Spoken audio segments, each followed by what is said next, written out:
I think Twitter is a very important medium for telling us, one, what is going on around the world, what are topics of interest, and two, if you can put out a thought, a comment, an observation, and see whether it gets traction, that's useful too. We are in a great period of great experimentation.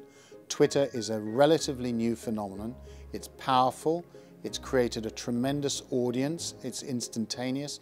All these things are valuable. What has really surprised me about Twitter is how useful it is as a way of checking what is really hot, what's trending, and that's a very good barometer.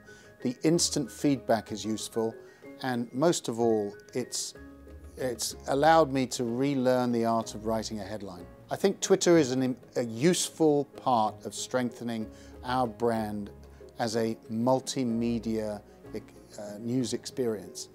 It's one important element. It's not the exclusive element, but it's a useful element.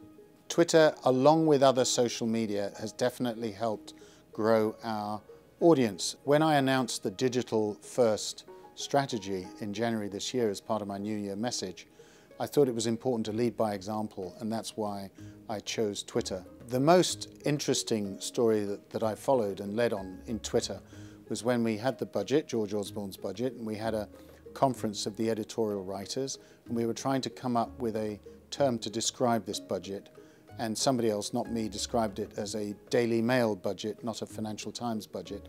So I tweeted that and then said it was a budget for Pebble Dash Man, which I must say caused a few raised eyebrows around the country and elsewhere.